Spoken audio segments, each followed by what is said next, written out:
Ladies and gentlemen, the Big 12 is open for business. Welcome into Open for Business, the best Big 12 podcast on planet Earth. I am your host, John Kurtz.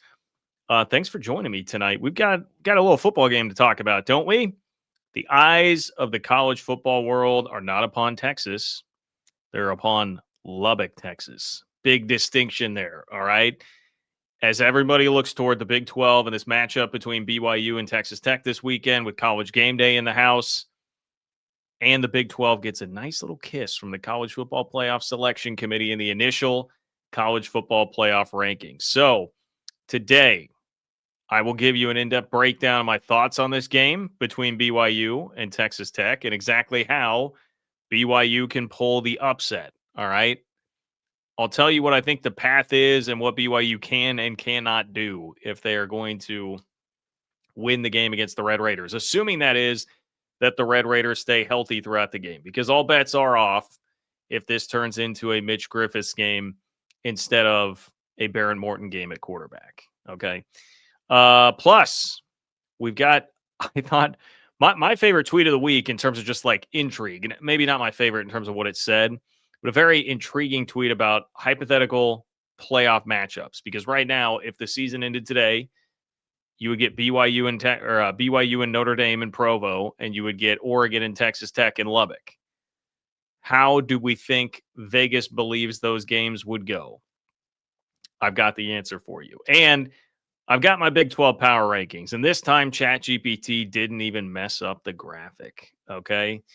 So things are rolling here. It's a big week for everybody. ChatGPT is locked in just like the rest of the college football world. Thank you, everybody, for being here tonight. As you file in, please do like the video, subscribe to the channel. All of that really helps. It is totally free. If you have a question or comment, fill up the chat. Hello, everybody that's in the chat so far. Fill up the chat, and if you want to guarantee that your question or comment makes it on the show tonight, you can click the $sign below the chat box to submit a super chat. If you are so inclined, I appreciate it. Totally understand if not. Easy, free way to support me as well is to subscribe to the Open for Business Big 12 newsletter at ofbnews.com. That is ofbnews.com. I just finished another one like 20 minutes ago that's going to be in your inbox at like 5 a.m. tomorrow. Okay, bright and early. It's totally free. It comes multiple times per week. 5,400 plus Big 12 fans are already subscribed. Let's see. If you're on the audio platforms, rate and review. I've seen those of you who have. I thank you very much for doing that. But if you could do that, that would mean a lot as well. So tons of ways to support what it is that I am doing here. And man, this really feels to me like the best week in Big 12 history. Okay. Now, when I say Big 12 history, yes, I am generally referring to the new Big 12 here.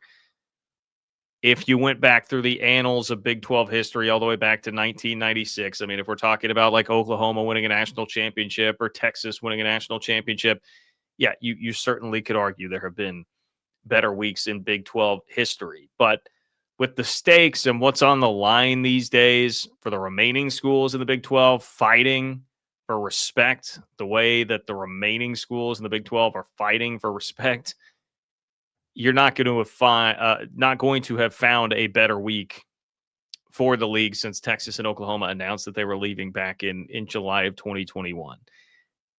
It's been cool seeing the entire college football world talking about this game, reacting to this game, having it be like a real centerpiece and focal point.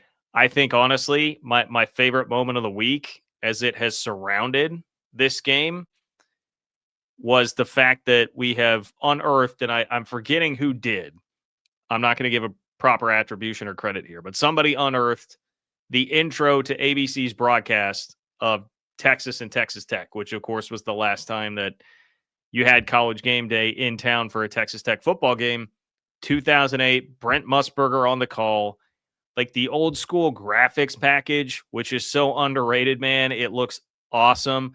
I would show it to you here, but I'm worried about getting hit for a copyright claim, which actually happened to me on one of the last live shows because of a tweet that was running in the background. But you can go find it on my Twitter account at JL Kurtz if you want to watch it. It's so cool. Like Brent Musburger giving you the old, you are looking live, like seeing the Jones, man, just like totally lit up at night like that. I just called it the Jones. I don't know if people do that. I'm sorry, Tech fans. That was kind of lame. But Jones AT&T Stadium at night, totally packed. And all the people remembering that game has been a really cool piece of this too. Like that was I think one of the more memorable college football games of the 2000s that like people still have seared into their brain because of the stakes, both teams in the top 10 of the BCS at that point. Yes, remember the old BCS. The fact that it was an upset, you got a crazy scene at the end of the game. There was some weirdness that happened throughout the game, including, I believe this was one of the games where you have a field rush and then the students have to back off and then rush again. Of course, you have an iconic play. Who doesn't remember the Michael Crabtree catch along the sideline for a touchdown there? And you have some iconic coaches. The fact that it was Mac Brown against Mike Leach, like for a Big 12 guy like me, somebody that has grown up with this league, right? I was born in 1989. As a K-State fan, I attended the first Big 12 football game in 1996. Like, this is my conference. Looking back at that, I'm like, oh, man, that hits me hard in the nostalgia feels. Everything. Brent Musburger, the graphics, the music, what the game looked like, the coaches, the players, just all of it. I was like, oh, man. And so you're getting that type of buildup once again on Saturday. Now, I do wish it were a night game. That is one bummer, but you will take the trade-off for ABC and game day and 11 a.m. for sure. It's going to be awesome. Now, is it the biggest game in BYU history? It's interesting that I see this coming in from Min Daxium, biggest game since the 96 Cotton Bowl. Well, first of all, yeah, Bracket Cat responding with low blow. Yeah, K-State lost that game. Tough one. I would say Kevin Lockett did appear to be in bounds. There was no instant replay, unfortunately, at that point in time. But yes, a huge win for BYU. It's an interesting debate, like as to, is it bigger than a game like that? Because to me, honestly, for BYU, like, yes, this is a big game. The way I look at it, and I'll talk about this in a moment because I just realized I didn't get to my Venmo supers that you guys sent in. I will do that in just a moment. But one of them surrounded like, hey, what? In fact, I'll just get to it right now. One of them was about BYU's path to the playoff based on what does or doesn't happen here. Okay, so I believe it was Gil. Yeah, Gil. Gil said, can you watch the Trevor Maddich analysis on BYU TV? He breaks down Texas Tech, BYU, and Utah's path to the playoff. Well, I did watch most of it before I hopped on here. And the thing Trevor Maddich was saying, the point he was making, which I generally agree with, is basically like BYU is probably not getting in as a 2-loss team.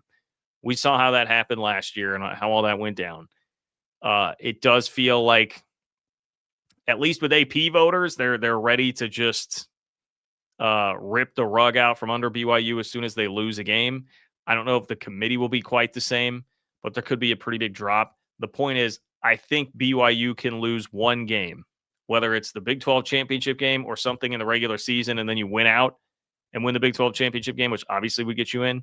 I think BYU can lose one game and still be fine to get into the playoff. I don't think they're getting in with 2 losses, which I know seems crazy because like Utah is positioned to potentially get in with 2 losses.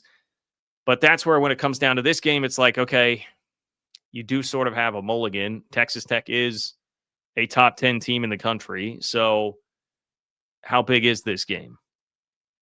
Does it have the significance of playing in a New Year's Day Bowl and the Cotton Bowl when that team, which didn't they win like 14 games or something that year? They played a ton of games, 14 or 15. There is an element of like, okay, if you don't get this one, you are a 10.5 point underdog. People will generally, I think, understand, and you'll still have a chance to go win the Big 12 championship and go to the college football playoff. This is not like a stakes are so high, this would eliminate you from playoff contention. But, I mean, it does make it really hard. It does make it really hard if you lose the game because you are then almost assuredly looking at playing Texas Tech in the Big 12 championship game if you make it back there. And that's going to be tough, man. That's going to be really tough.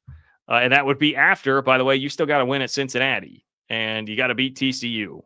Like the schedule, as we've talked about for a long time, is very difficult coming down the stretch, and you're only just now scratching the surface of all of that. Like you're going through the teeth of it right now, the most difficult part of it. So I did think that was an interesting question. Certainly those with more BYU historian to them would have a better perspective on being able to answer that. I've seen some sentiment about that on Twitter, like, oh, biggest BYU game ever. I guess if you want to make the argument, hey, you're trying to prove yourself now that you're in a conference and you're finally in a power conference and it's this new era with the playoff and all that, I'd listen to arguments on both sides. But I did just want to make the point that I think that is a pretty accurate summation from Trevor Maddich about BYU's playoff path here. You lose 2 games, whether it's in the big, like even if it's lose this one to Texas Tech, lose to them in the Big 12 championship game, doubt that you're getting in. Lose at Cincinnati, lose in the Big 12 championship game, doubt you're getting in. You're probably going to get one opportunity to lose the game. So if you go down here, you've run out of margin for error. You're definitely going to have to beat TCU, Cincinnati, UCF, and then take your shot in the Big 12 championship game. So Gil, I appreciate you. I will finish the rest of Trevor. I really like Trevor Maddich. One of the more underrated ESPN analysts, I think. He pointed out how high BYU's strength of record is, by the way, that it was top 5 in the country, number 4, in fact. So that is a good indicator for BYU of potentially why they got as high as they did, up to number 7 in the initial college football playoff rankings. Utah's path, I mean, to me, it's just about as simple. I think maybe I was going to talk about this a little later on in the show, but if you watch me on Tuesday, I haven't really changed my stance at all on that. I think Utah, if they win out, they're going to be right in the heat of the discussion for a final playoff at large. I don't think it's a shoe-in, but I think if they win out, chances are more likely than not they won't be in the Big 12 championship game, and then they'll just be right there as one of the teams being hotly debated by everybody. I'm sure Paul Feinbaum holding up a 3-loss SEC team against them, but they would be right in that debate for being in the playoff. And then obviously if they find a way to get to the Big 12 championship game, I definitely don't think you're going to get away with a 3rd loss. I know they say they don't want to punish teams for doing that, but you say it out loud. A Big 12 team gets a 3rd loss in the Big 12 championship game. You think they're going to the playoff? I certainly don't. So I think that seems pretty cut and dried. Texas Tech, if there is a team that could survive with 2, like I think for Texas Tech, if they lost this game, I guess I'm thinking through all the scenarios here in my head, Texas Tech has bought, I think, more respect nationally. We've already seen it. They basically got a mulligan for losing at Arizona State because of the quarterback situation. So in that regard, you could look at it like the committee's sort of viewing them as like almost like a half-loss team right now. It's not like one full loss, like a half-loss team. So if Texas Tech were to lose, miss the Big 12 championship game, but win out the rest of the regular season, because then they would technically have 2 Big 12 losses, I think Texas Tech would stand a chance of being able to get in that scenario too. That's kind of my view on it, Gil. So I appreciate you and thank you for your support. By the way, it's John-Kurtz-4 on Venmo if you want to submit a super chat, in essence, there. I appreciate everybody who does that. Gil submitted a couple, so I appreciate that. Gil also sent some to cover for Joe G, who said he mistakenly paid 50 instead of 5. And Joe, I never heard from you. Make sure to hit me up. You can find me on Twitter. My Twitter bio, my YouTube bio, all have my email address that you can get to as well. I'm happy to refund you that money if you get in touch with me. But thank you, Gil, for your generosity there as well. Mark says, John, you are the best unbiased neutral observer of Big 12 football. Serious question for you. If 1984 was the first coming of BYU football, what year will be the second coming? Well, I think the hope for BYU fans would be that it is this year. I would just sort of look at it like, is a national championship a realistic expectation at some point right now for a Big 12 team? I mean, we're getting closer, right? I gave you the stat a couple of weeks ago about the S&P Plus and how much closer it is now. 2 touchdowns closer between 1 and 17 than it was just 5 years ago. But at least for right now, I would just like, if BYU winds up even going 10-2 in the regular season back-to-back years. Couldn't this just be the general second coming of it? That would be what I would submit to you, that I would just embrace this as the second coming of BYU football on a national stage for everybody to see, even if it doesn't technically include a national championship. But Mark, I appreciate your support, my friend. Casey, a Tech fan. Now we get the other side of this. Casey just says, "Keep up the good work, wreck 'em," and gives me a little guns up hand signal. Thank you, Casey. I appreciate it. Thank you for your support, my friend. John-Kurtz-4 on Venmo. If you guys want to join all of them, let's say hello to Zach. What's up, Zach? Zach says, as of late, the leading tacklers for BYU's defense are the two safeties. If Kelly and Glasgow are healthier, then that would be huge. Go Cougs. Yeah, Kelly and Glasgow have been beat up going back to like Boulder, right? Wasn't that the first time that we really had some inklings of the linebacker injuries? It would help a ton, especially because like underrated part of this game. I know this is like maybe the last thing anybody talks about with Texas Tech, because the convo always focuses on the defense, obviously, for great reason. And then if it's not the defense, it's quarterback, because we're talking about Baron Morton's health, or, Baron Morton, Will Hammond, what was going on between them. Then finally you get to like, oh, the Texas Tech running game. Well, Texas Tech has the third best ground game in the Big 12. Like, they're right on the heels of the top two. They're at about 200 yards rushing per game. I just saw them last week in Manhattan. I thought had a really nice game between Cameron Dickey and Jacoby Williams. Like, they've got two really dynamic backs. So you're going to need your linebackers. You will definitely need your linebackers. I think it's a very underrated part of Texas Tech's offense and what they have to offer. I mean, that's really the thing that's so tough about Tech. Like, there's just not really a weakness. Like, you're looking around like, okay, great pass rush, best linebacker in the Big 12, if not the country. The secondary is rock solid as well. They certainly create takeaways back there. And then on offense, it's like, well, they're running the ball pretty well. That offensive line is doing good work. They have two very talented, different style running backs. They've got big-time playmakers at receiver in different shapes and sizes. And they've got a pretty good quarterback when healthy. I guess that's really the Achilles heel, would be the health of the quarterback. But, yeah, I think it's a good point, Zach. I would watch out for the Tech running game. I would definitely watch out for that. Okay. Please like the video, subscribe to the channel. A lot more people in here than the last time I said that. Like, subscribe, helps me out a lot. John-Kurtz-4 on Venmo. You can submit a super chat with the $ below the chat box. Subscribe to the Open for Business Big 12 newsletter at ofbnews.com. As far as my prediction goes, does BYU actually have a shot to pull the upset as big double-digit underdogs against Texas Tech? I'm going to tell you they absolutely do, but there's one thing that needs to happen. And it may sound easy if I say, hey, there's one thing, but no. No, it is not easy. It might be a simple list, like, hey, here's the big thing, but it's not an easy thing to do against Texas Tech. There are a lot of things I'm looking at in this game if I'm thinking about the biggest factors in this game. One, I'm going to start with, I am very intrigued by what LJ Martin is going to actually be able to give BYU in this game. LJ Martin, for the uninformed, is the Big 12's leading rusher still after missing a good chunk of the Iowa State game. He got knocked out early. His pads were off.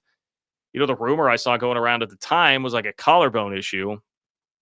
Now it seems like more. I've seen some people speculating about AC joint, which is definitely, that's something you can play through more. It's painful, but it is not like a broken collarbone. Either way, earlier this week, like Pete Thamel reported, LJ Martin would play. He's listed as probable on the injury report. Aaron Roderick, BYU offensive coordinator, said earlier this week he'd be available, but didn't go much further on that as far as like how available, how much is he going to play. Look, BYU needs to find some way to run the ball. And that is not easy. Not easy. Texas Tech is literally the best run defense in the country. They are giving up 74 yards per game. The one silver lining in that, I would say, is that BYU does have the film of the K-State Texas Tech game. K-State rushed for 126 yards. That's easily the most that anybody's put up on Tech this year. 88 of it came from the quarterback position with Avery Johnson. So if you're going to run the ball, it does definitely need to start with Bear Bachmeier. He is going to have to make plays. And I know he was like gimpy and looking beat up by the end of the Iowa State game because so much was put on his shoulders. And there's been talk from Sataki and Roderick this season about like, hey, we can't, we got to protect Bear a little bit. He's a thick, sturdy guy. He might be a centaur, but like we can't run him 30 times a game. If you're going to beat Texas Tech, he's going to have to take some hits. He's going to have to run the ball quite a bit. He's going to have to make plays. But you need your running backs as much as possible. And nothing against Preston Rex, man, but I don't think that's going to be enough to shoulder the load against this run defense. Like K-State does not have a good backfield without Dylan Edwards. Full stop.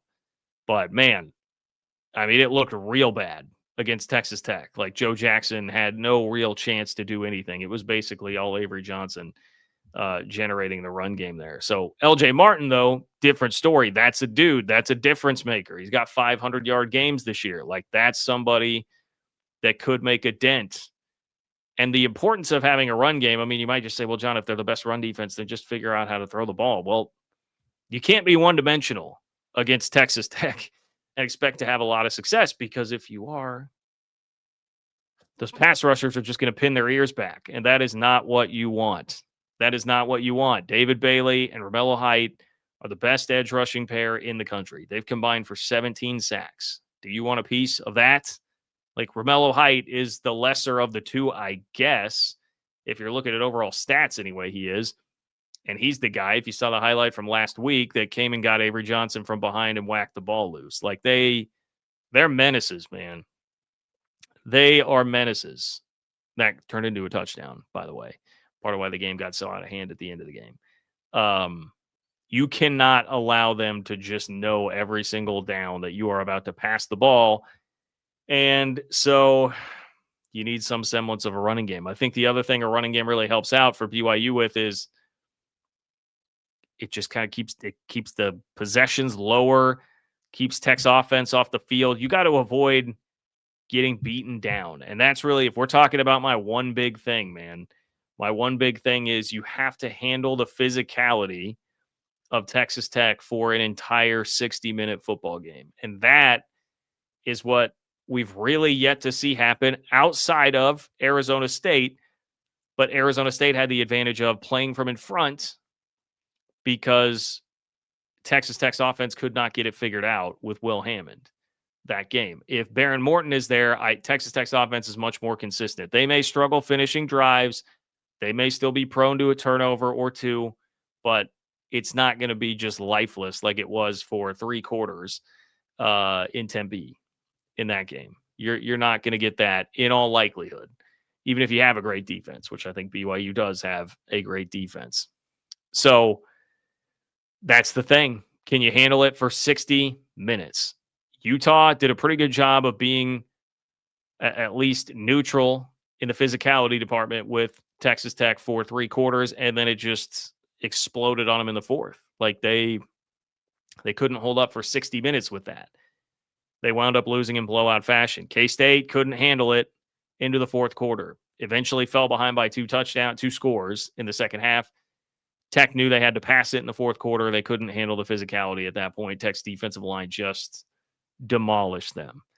And it turned into a blowout. That's what BYU is going to have to do. Can they do it? I think it'll be much easier if LJ Martin can at least give you like 10 plus carries. You've got a better chance. You need some sustained drives. This could be, this sets up to be like Bear Bachmeier Heisman performance, right? If he wins this game and he's the guy making plays and everybody knows about the Tech defense and what they've been, this could be a Heisman moment type of thing for Bear Bachmeier. I think this is an entirely different deal than going up against an Iowa State defense that was missing about half of its starters 2 weeks ago. But maybe he's ready. He continues to ascend every single week and seems to me like he's a transcended talent. It's just that's another step. That is definitely another step.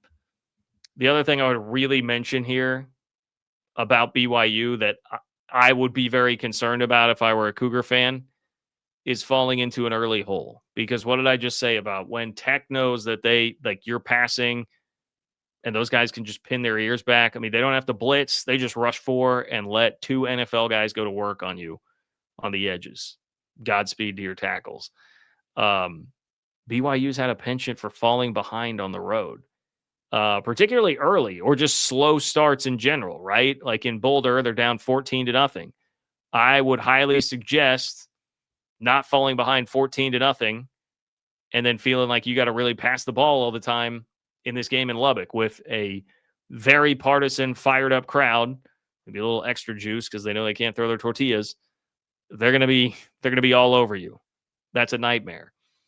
East Carolina, even that game, it's 6-3 BYU into the final minute of the first half, and ECU's in the red zone. Now, I know that game turned around on an interception, but that was a slow start on the road for BYU once again. How about Iowa State? Down 17-7, down 24-10. I mean, they looked pretty dead in the water in the first half, I thought, in Ames, too.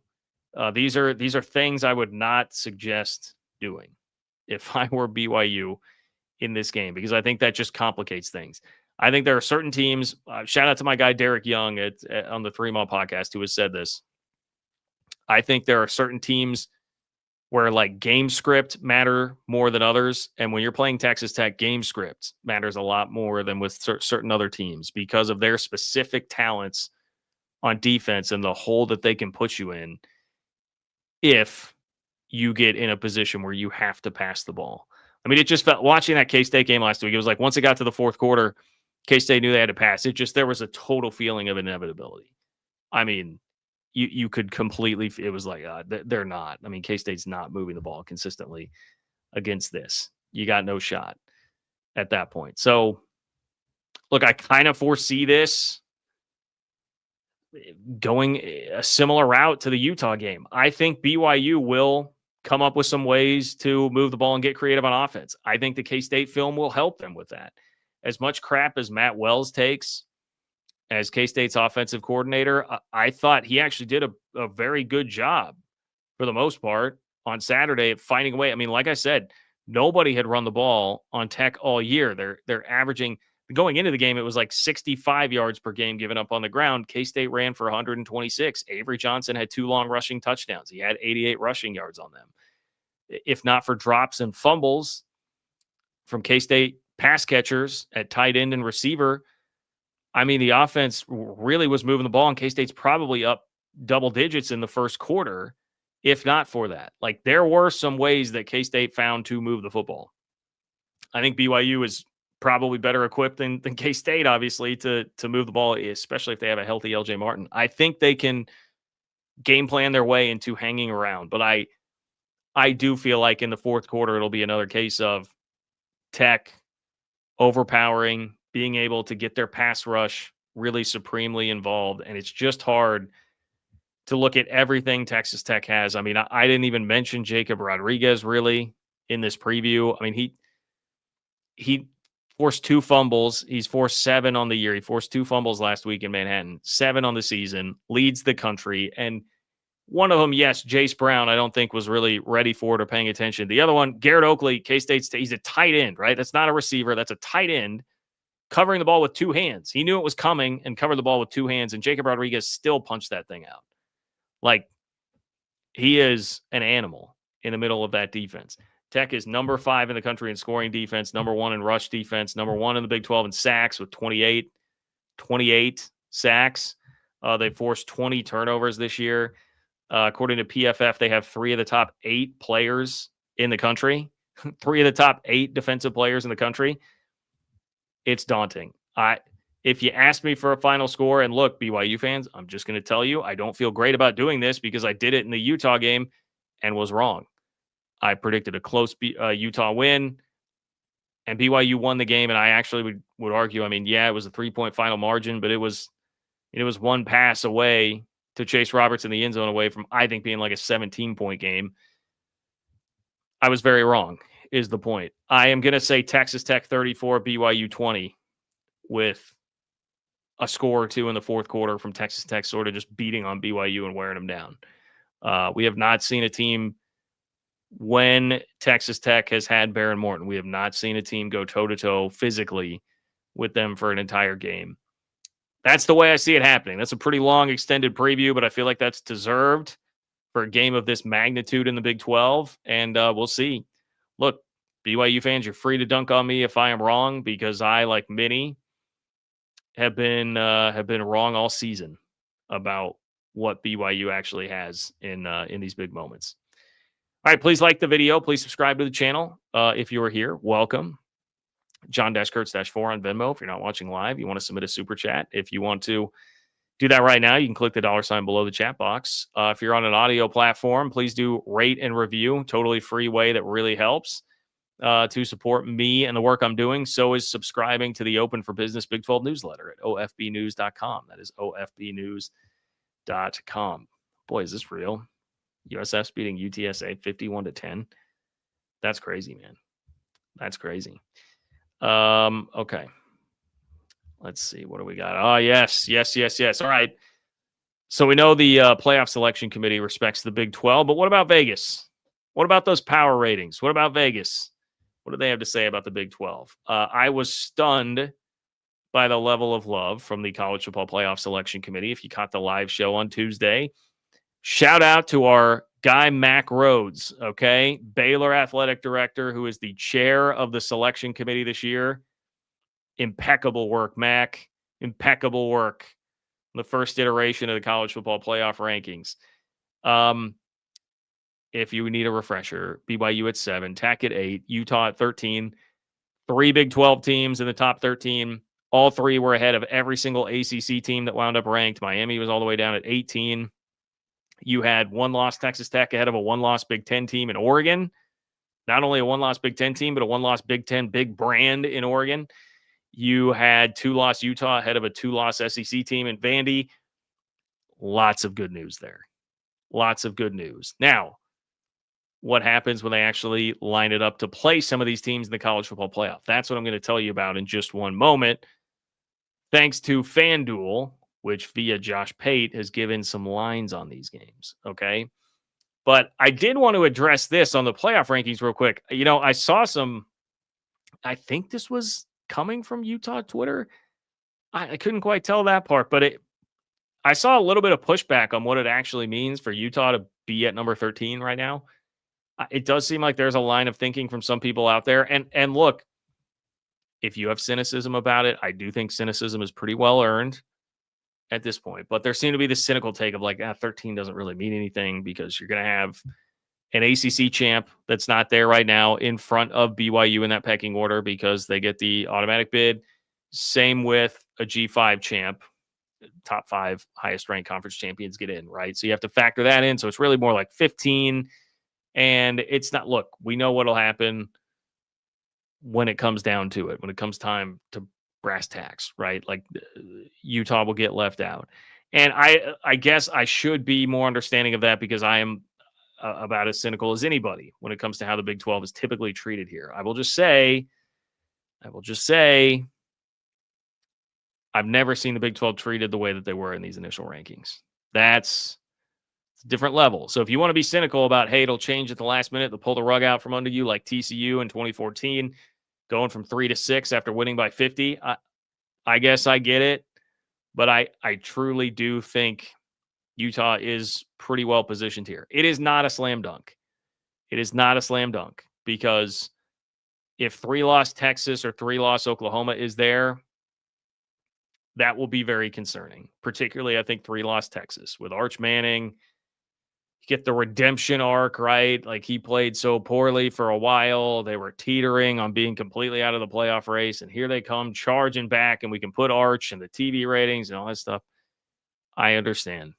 I get it. That would be the team. That's if Texas A&M and Georgia or even Arkansas get them involved too. The teams left on Texas's schedule could take care of them. Take them out behind the woodshed like Mississippi State and Kentucky couldn't, that would be great. I would appreciate that. But I would also just say, I think there's a lot of chaos coming.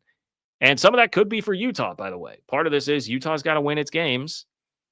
Utah needs to beat Baylor, KU, and K-State, but it's a little tougher to see Utah being on the wrong end of one of these upsets when they have beaten everybody in the Big 12 by over 30 points. Literally. I mean, they're just smashing everybody. That would also help, by the way, if Utah can maintain its computer numbers by smashing the rest of the teams on its schedule. But I think if you do that, there's going to be enough chaos in front of you that even with the G6 champ and even with an ACC champ, you're still going to be in a pretty prime position to make the field. Like, if we're going through, I mean, not even like chaotic losses. Like Oregon still has to play at Iowa this weekend, by the way. They've got to go to Washington, and then they have USC and Minnesota.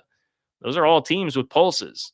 Notre Dame has Navy. They've got USC, Texas. I mentioned they have Georgia, Texas A&M. I mean, hell, Texas should have lost to Mississippi State and Kentucky. They could lose to Arkansas. Oklahoma's got Bama, Mizzou, LSU. Like, these are all teams in front of Utah that have plenty of losable games left, and we don't even know what chaos might come.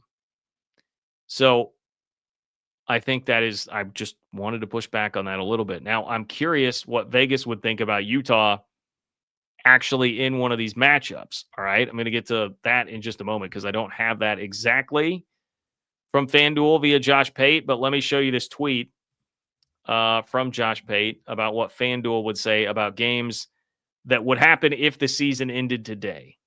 So based on the college football playoff rankings, if the season ended today, you would get Oregon at Texas Tech and you would get Notre Dame at BYU. So here's what that would look like. Notre Dame minus 9.5 at BYU.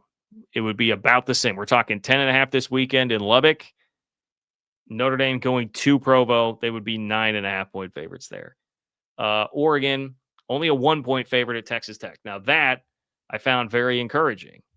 That shows you again, like there's a lot of respect, not just from those around the college football world, but people who, I mean, it's dollars and cents, man. They're not getting paid to get this wrong.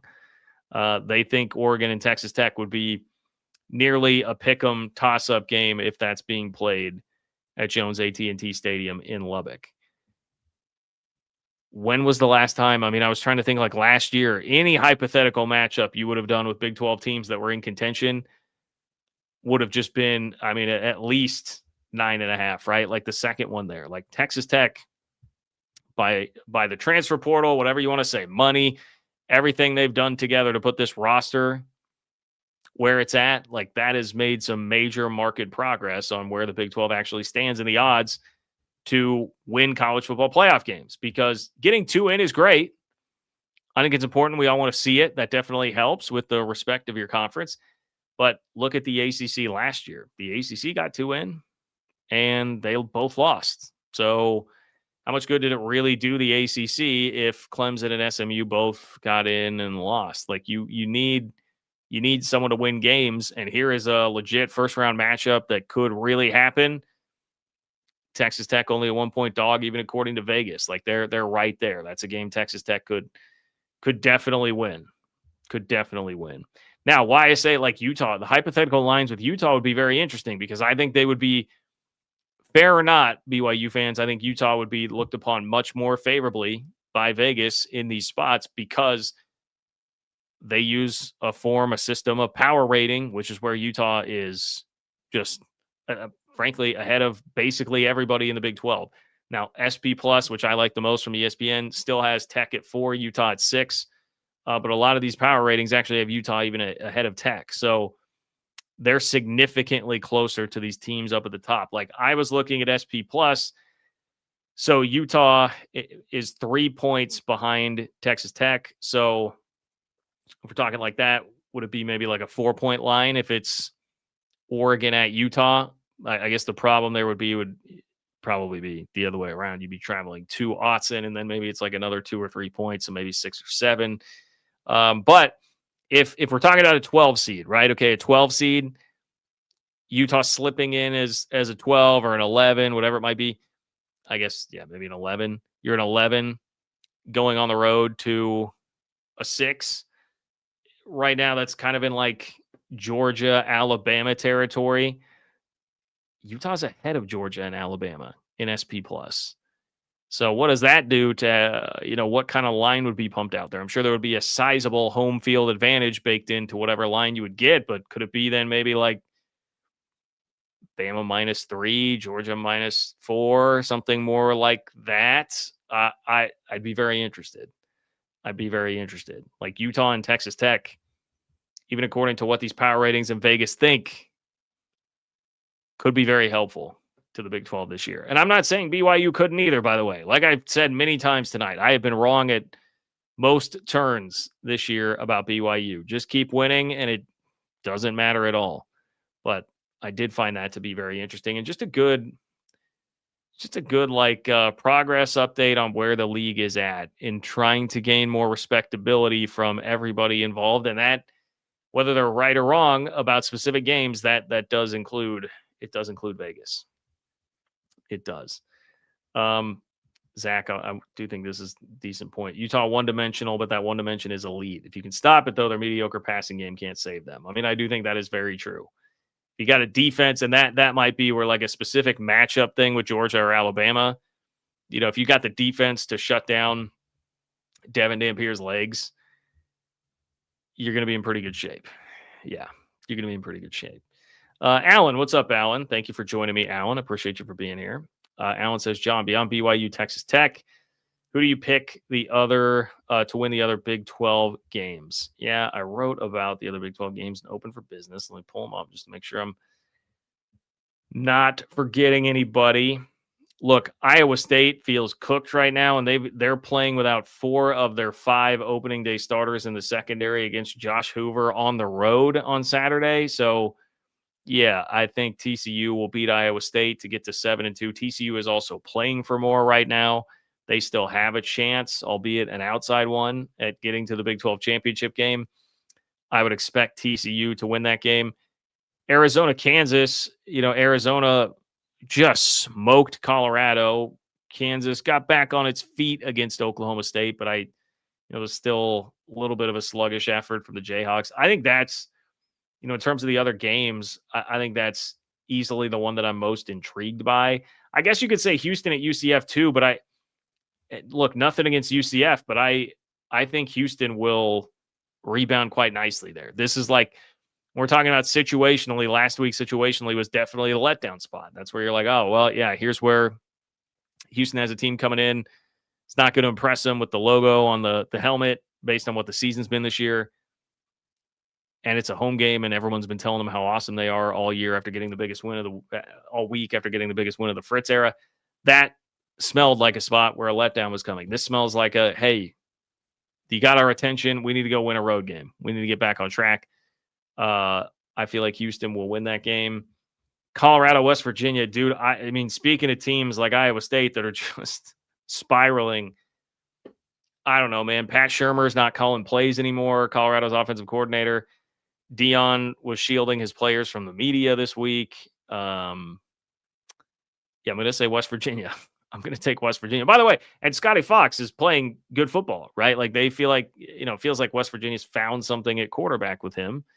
Although it is, it's the letdown spot. They got the huge win last week. Did they let down now with a struggling team coming in? Could be. But I think it feels a little bit more to me like Rich Rod has found something here toward the end of the year. I'll take West Virginia there. Kansas, Arizona is a tough one. I'll go Arizona just because they're at home, and this Kansas team has not impressed me for like a month with, a vibe that I think of as like toughness. They're going to go win a Big 12 road game because Arizona is playing better as well. Like Noah Fafita's balling, dude. He's got 21 touchdowns, 4 interceptions. He's averaging like 266 yards a game. He is one of the best quarterbacks in the country that's not being talked about enough probably right now. He's overshadowed by like Bear Bachmeier and Brendan Soares being the Big 12. But Arizona's doing some pretty good things. And I mean, guys, it was less than a month ago. They had BYU down by 10 in the fourth quarter. They lost a 1-possession heartbreaker against Houston on a last-minute field goal. Like Arizona has been solid and has gotten better as much as I, really doubted some of that at the beginning of the year. So those are my thoughts. Alan also adds Jayhawks play the Tar Heels in basketball tomorrow night. I did not realize that. There you go. Big 12 basketball started this week, man. Darren Peterson got compared to Kobe by Doug Gottlieb, who was the head coach of Green Bay, who Kansas demolished. And then who did I see calling him LeBron? Someone else compared him to LeBron. I think that was just an unnamed NBA player in an article out there. Anyway, AJ DeBonsa, nice debut. He had like 21. Koa Pate The Arizona kid, just monster game with 30 points. Arizona beat the defending national champions, Florida. So pretty good. Pretty good opening week of Big 12 hoops. Outside of TCU upset loss to New Orleans, but hey. Okay.